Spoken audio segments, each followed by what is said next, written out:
In the studio with me this morning is the owner of Carellan Sewing Center, Barb Bilenki, and we're going to be talking about some of the things happening at Carellan Sewing Center over the next coming months. Good morning. Welcome back, Barb. It's been a few months since we last spoke. Yes, thank you for having me. It's my pleasure. So, for people that aren't familiar with Carellan Sewing Center, give us a quick little idea of what you guys do there.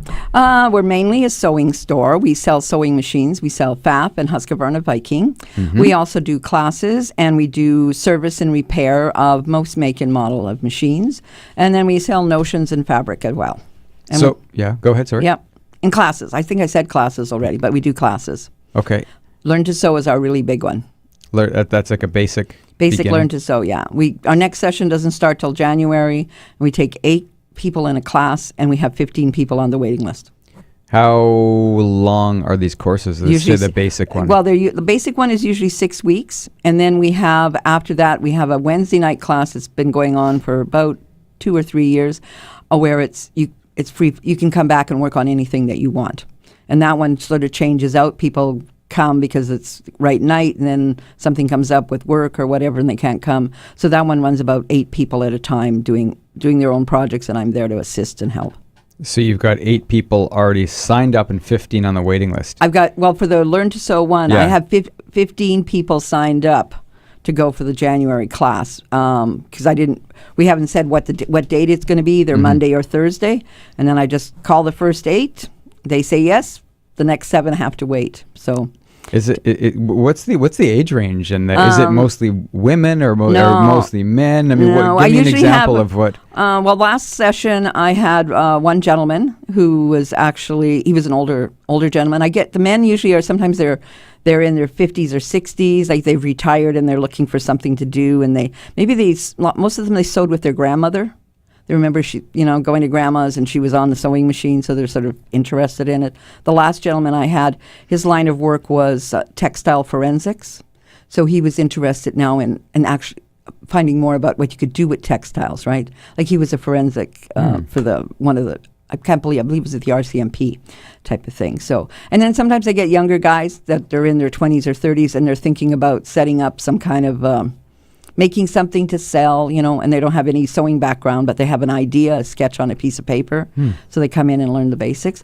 But the age, it used to be when 13 years ago when I first bought the business, most of the people coming to take Learn to Sew were your 50 and older. Now it ranges anywhere from like 23 all the way up to 65 kind of thing. So for someone that graduates from that first level of classes, they go on. What can they make? Right now I have Sydney and Madison are both making clothes.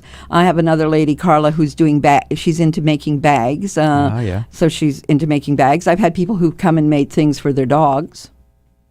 That's true. People like to dress up their dogs, don't they? Yeah, making clothes for their dogs. And they have a dog that isn't, they go to buy stuff and it's not because their dog is either, overweight or a different size, and they want so they do learn how to do dog clothes. And I have people who come and do home decor, like pillows and curtains and stuff like that. And I had another lady who she would go to Value Village and places like that, and she was into repurposing. So she'd come back with something that she found there, and she wanted to change it into something else. So it's wide open. The only thing I don't do suits, and that's what I find most of the men come. They take the beginner class where we just sew a pair of pajamas, and then I say, you want to come back for the next one? And they say, yes, I want to make a suit. And I go, I think you're talking about 10 years down the road. We got a little bit of practice to get in here before we can get to the suit part. And I said, you really need to go to if you want to do a man's suit, you really have to go to a tailor, right? There should be some tailor out there who's setting up classes but that might be taking away his own business, right? But I don't think so.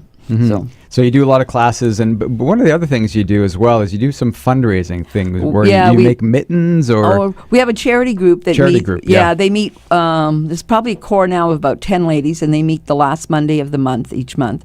And we sew for other charities. Like right now we've been sewing for the Children's Hospital's Auxiliary, and we've been making, we make quilt blankets that they use in different parts of the hospital.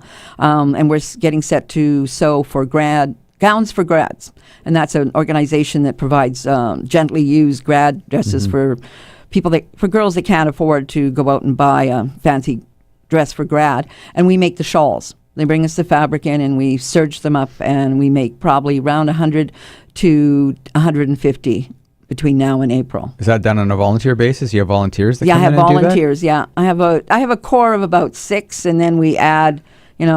People don't come every Monday, but everybody sort of, like I have a couple of people that they do all the cutting, and a couple of people who do the ironing, and then the rest are at their machines. And what do you do? I'm actually looking after I supply the space, and sometimes the fabric, and usually the machines as well, because a lot of times some of these are older women and the machines are heavy, and especially in the wintertime, if you leave them in your car, you've got to wait 15 minutes before you can turn it on, kind of thing. So and then I have Bernice who supplies the cookies. That's important. Yes, it's very Yeah, important. you need the cookies to keep those knitters going. Yeah. And happy. Happy, yes. And motivated. So our group sort of is, we're always looking for a group out there who needs something to be sewn. So right? how do they, if for example, if there's a charity out there that wants to contact you and wants to talk to you about it, just call the store. do you have a lineup do you have people that are already, you're No. kind of booking in advance? No. We just like to change up every now and then, like with the Children's Hospital, we'll be doing the blankets, and then we'll go back, we make book bags that they use for, in the diabetes clinic for the for the kids. So we sort of change it up, so we're not doing the same thing over 5 or 6 months. We sort of break it up, and we do one thing this month, and then go back to something else, right? But we did Ears for Teddy Bears Picnic, and we've done a variety of different projects over the 13 years that we've been doing this. So who chooses what gets made? The ladies do. The ladies choose. The ladies choose. Yeah, I tell people, whoever comes and does a presentation, or comes when the group is meeting and says something. We just finished up doing a whole bunch of hospital gowns for the doctors that were going to go down. They were going to go down to Nicaragua to do hip and knee replacements, but because of the conflict going on down there, they didn't go. So we have enough made up for when they go next year, type of thing, hopefully. So. I'm in a conversation with Barb Bilenki, the owner of Carellan Sewing, and we're talking. So they're located at 1685 Corden Avenue. You can also find them online, CarellanSewing.com. We're just talking about some of the things happening there over the next coming months. So let's talk sewing machines for 1 second. I remember back in, must have been school at some point, where I did take a little bit of sewing. How much have the machines changed? And because when I look at the machines I use, or the computers I use, you have here? I used to, when I was doing radio broadcasting, I was still splicing tape together. Okay, so now it's touch a few buttons and you make magic happen.